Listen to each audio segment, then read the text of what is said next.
हर हर महादेव, जय माता दी। मैं आचार्य आशीष सेमवाल आपका स्वागत करता हूं एस्ट्रो काल गणना में। प्रिय दर्शकों, आज मैं आपको कर्क राशि का राशिफल बताने जा रहा हूं। जैसे कि आपने थंबनेल में देख लिया होगा, मैं श्रापित योग के बारे में आपको जानकारी देने जा रहा हूं, जो 50 दिनों के लिए 29 मार्च से और 18 मई तक रहेगा। राहु और शनि के योग से ये योग बनता है। इसका प्रभाव कर्क राशि पर कैसा रहेगा, जो राशिफल बताने जा रहा हूँ, ये चंद्र राशि के आधार पर है। अगर आपको अपनी चंद्र राशि पता नहीं, इस राशिफल को आप अपने प्रचलित नाम राशिफल पर घटित कर सकते हैं। समझने के लिए यहाँ पे मैंने कुंडली का निर्माण किया, जहाँ पर 4 अंक है, वो आपकी राशि कर्क राशि है। और 29 मार्च से कर्क राशि पर शनि की ढैया समाप्त हो जाएगी। और शनि जो है आपके जो ही भाग्य भाव में जाएंगे, तो वहां पर राहु ग्रह भी रहेंगे, वहां पे सूर्य भी रहेंगे, शुक्र भी रहेंगे, बुध भी रहेंगे। लेकिन यहाँ पर जो योग बन रहा है 50 दिनों के लिए, वो है पिचास योग भी उसे कहते हैं, श्रापित योग भी उसे कहते हैं, प्रेत योग भी उसे कहते हैं, कुंडली जागरण योग उसको कहते हैं। तो अनेक योगों से यह योग जाना जाता है। जब ये योग बनता है, व्यक्ति के जीवन में बहुत बड़ा प्रभाव पड़ता है और राशियों पर इसका बहुत बड़ा प्रभाव पड़ता है, प्रकृति पर, संसार पर इसका बहुत बड़ा प्रभाव पड़ता है। ये 10 साल में, 11 साल में, 12 साल में ऐसा ये योग आता है। पहले ये जो योग आया था वो 1.5 साल के लिए आया था, 2013 में आया था। जब ये योग बना तो कहीं ना कहीं प्रकृति में उथल पुथल हुई। जैसे कि आपने देखा होगा, केदारनाथ की आपदा भी आई थी।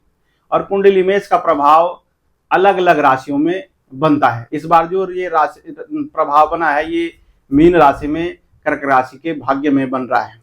तो आपके लिए तो वैसे तो ये प्रभाव जो है उत्तम भी होगा, क्योंकि राहु और शनि का ये योग है, ये अचानक बड़ा परिवर्तन करने का योग होता है और साधना करने के लिए बहुत बढ़िया योग होता है। इसमें अगर आप साधना करना चाहते हैं, सिद्धि अर्जित करना चाहते हैं, तो इस योग में आप सिद्धियां अर्जित कर सकते हैं। 50 दिनों के लिए ये योग बन रहा है, तो ये आपके भाग्य में बना हुआ है।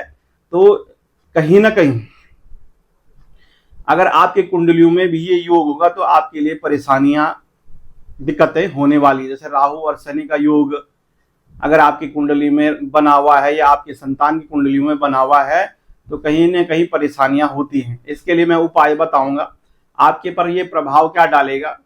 अगर आप वाद विवाद से बचेंगे, किसी प्रकार का विवाद मोल नहीं लेंगे, चाहे वो सरकारी विभागों में रहने वाले हैं, चाहे वो प्राइवेट सेक्टर में नौकरी करने वाले, चाहे वो व्यापारी हैं। अगर आप 50 दिनों में वाद विवाद से दूर रहेंगे, तो जो आपके शत्रु होंगे वो अपने आप ही आपकी साधना से समाप्त हो जाएंगे। जो आपको परेशान लगातार कर रहे हैं, वो शत्रु जो है अपने आप ही दूर हो जाएंगे आपसे, और आपके जीवन में जो विघ्न बाधा है वो दूर हो जाएगी। लेकिन अगर आप इस योग में और ज्यादा भी विवाद मोल लेते हैं, तो कहीं ना कहीं आपके ऊपर नजर लगने का योग, आपके काम रुकने का योग, क्योंकि भाग्य भाव में है। तो भाग्य भाव में ये योग बनने से कहीं ना कहीं गति अचानक रुक जाएगी। जिस प्रकार आपने देखा होगा, कहते हैं कि नजर लग गई इस पर किसी के बोलने से प्रभाव पड़ गया, या ये बाहर गया था, थोड़ा खाना खा रहा था, या अच्छा पहन रहा था, या अच्छा कुछ तरक्की कर दी थी इसने, या कुछ ले लिया था इसने। इस प्रकार जब शब्द व्यक्ति कहते हैं और अचानक उसको याद आता है कि भाई इसके बाद हम परेशान हो गए हैं, तो ये योग यही है। इस योग में नजर लगने का बहुत ही ज्यादा चांसेस बढ़ जाते हैं। लेकिन आपने इस योग में जो है विवाद नहीं लेने हैं। जितने आप विवादों से दूर रहेंगे, तो आपको कोई परेशानी नहीं होने वाली है।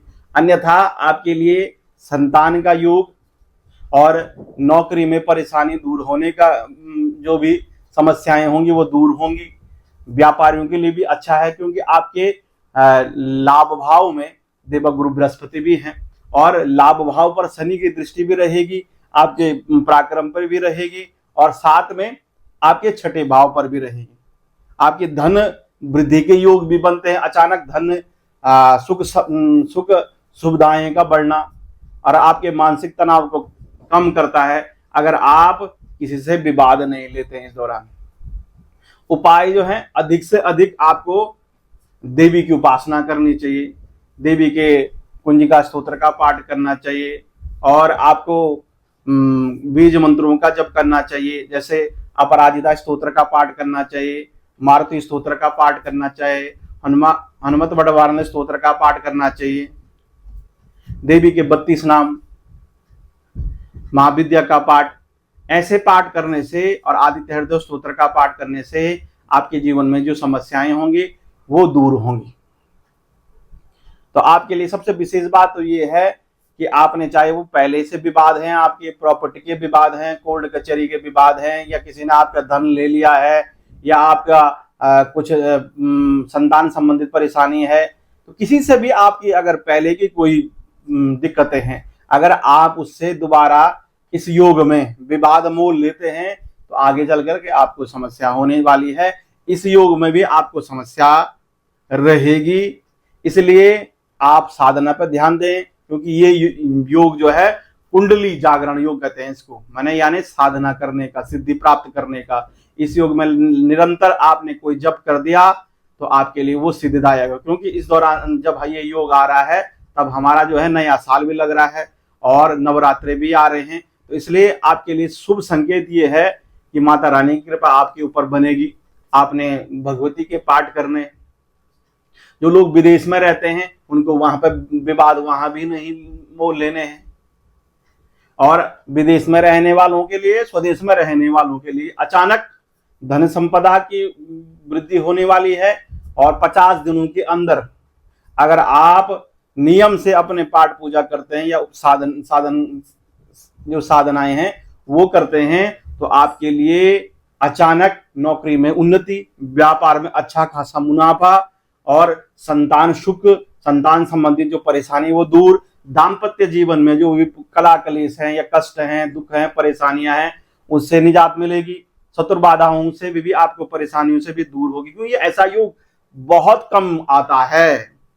तो इस योग में अगर आपने साधना कर ली तो समझ लीजिए आपके बहुत बढ़िया। अगर आपने विवाद ले लिए तो कहीं ना कहीं दाम्पत्य जीवन में परेशानी आएगी और संतान संबंधित परेशानी आएगी, व्यापार नौकरी इत्यादि में भी आपको ऐसा लगेगा कि भाई किसी ने इस योग में जो है मेरा सब कुछ छीन लिया है।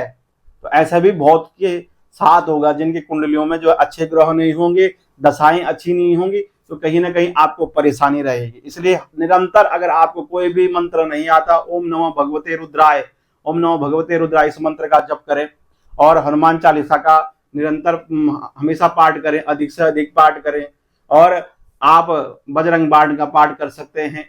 तो ये पाठ जो है आपको इस समय संजीवनी का काम करेंगे और आपके लिए उन्नति, मान सम्मान, प्रतिष्ठा, जो भी आपकी दिक्कतें हैं, अगर आपकी बड़ी कोई शत्रु बाधा है तो आप इस समय शत्रुओं को भूल जाएं और निरंतर इस पाठ को करेंगे तो कुंडली जागरण योग जो ये अच्छा योग है वो बुरा योग है, अच्छे योग में परिवर्तन हो जाएगा। आपके लिए जो है अच्छी खुशखबरी आगे आने वाले दिनों में देखने को मिलेगी। प्रिय दर्शक, अगर आप अपनी जन्म पत्रिका, जन्म कुंडली दिखाना चाहते हैं या बनवाना चाहते हैं, नीचे दिए हुए नंबरों पर संपर्क करके आप अपनी जन्म पत्रिका अध्ययन करा सकते हैं। अभी के लिए मुझे अनुमति दीजिए। नमस्कार, जय माता दी।